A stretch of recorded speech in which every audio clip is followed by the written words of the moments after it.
یعنی بزرگ کو لوگ خوشبوؤں والا کہتے تھے.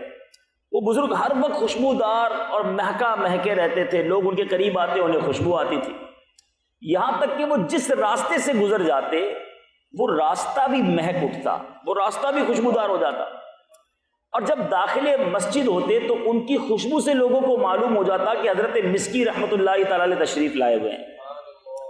اچھا، کسی نے عرض کی کہ حضور آپ کون سی خوشبو لگاتے ہیں اور اس خوشبو پر کتنا خرچ کرتے ہیں؟ تو اب حضرت مسکی نے کیا کہا؟ کہتے ہیں میں نے آج تک کبھی خوشبو نہ خریدی ہے نہ لگائی ہے.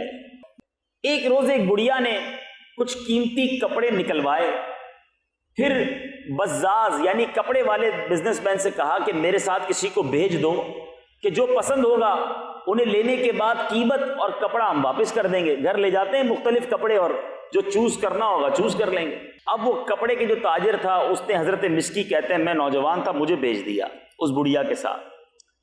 میں بڑھیا کے ساتھ جب گیا تو وہ مجھے ایک عظیم و شان محل میں لے آئی اور اس میں ایک بڑا ہی بہت ہی ڈیکوریٹڈ آراستہ کمرہ تھا. میں وہاں چلا گیا.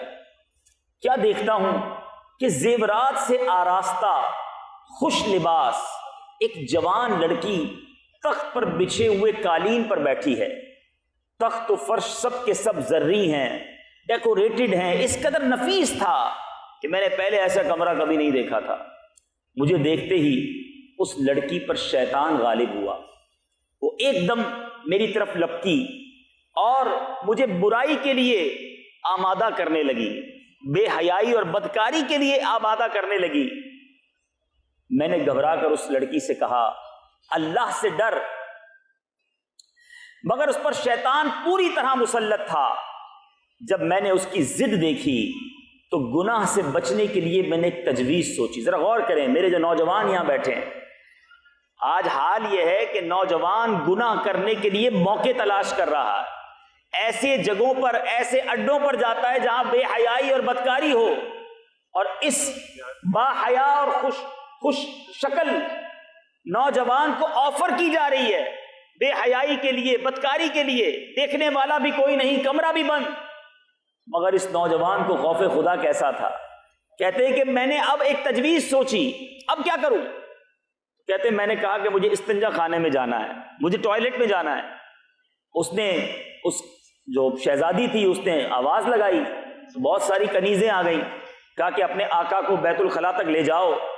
میں اس ٹوائلٹ میں جب جاتا ہوں تو وہاں جا کر مجھے کوئی بھاگنے کی راہ نظر نہیں آئی کہ میں کیسے نکلوں گا. اب میں اس عورت کے ساتھ بدکاری نہیں کرنا چاہتا تھا، اپنے رب سے ڈر بھی لگ رہا تھا، حیا آ رہی تھی، عذاب جہنم کا خوف تھا. اب کرتا کیا؟ کہتے مجھے ایک ہی راستہ نظر آیا، وہ یہ کہ میں نے استنجا خانے کی نجاست جو ہے وہ اپنے منہ پر مل لی، اپنے کپڑوں پر مل لی. اور جب خوب آنکھیں نکال کر میں باہر آیا ان لوگوں کنیزوں کو ڈرانے لگا تو وہ سارے گھر والے مجھے پاگل سمجھنے لگے کہ یہ کون ہے جو اپنے جسم پر اپنے منہ پر استنجا خانے کی غلاظت لگا رہا ہے. اب جناب انہوں نے اسے باندھ کر مار کر محل کے باہر پھینک دیا. وہ نوجوان کہتا ہے کہ جب یقین ہو گیا کہ سب چلے گئے، میں نے اپنے کپڑے اور بدن کو دھویا، پاک کر لیا، اپنے گھر چلا گیا. یہ بات میں نے کسی کو نہ بتائی. لیکن رات جب میں خواب میں سویا تو کیا دیکھا کہ کسی کہنے والے نے کہہ رہا ہے، کوئی آواز آئی مجھے کہ تم کو حضرت سیدنا یوسف علیہ نبینا علیہ الصلوۃ والسلام سے کیا ہی خوب مناسبت ہے، اور کہتا ہے کیا تم مجھے جانتے ہو؟ میں نے کہا نہیں. تو انہوں نے کہا کہ میں جبرائیل ہوں. حضرت جبرائیل علیہ الصلوۃ والسلام تشریف لائے. اس کے بعد انہوں نے میرے منہ اور جسم پر اپنا ہاتھ پھیر دیا. اسی وقت سے میرے جسم سے مشک کی بہترین خوشبو آنے لگی. یہ حضرت سیدنا جبرائیل علیہ الصلوۃ والسلام کے مبارک ہاتھ کی خوشبو کا اثر ہے.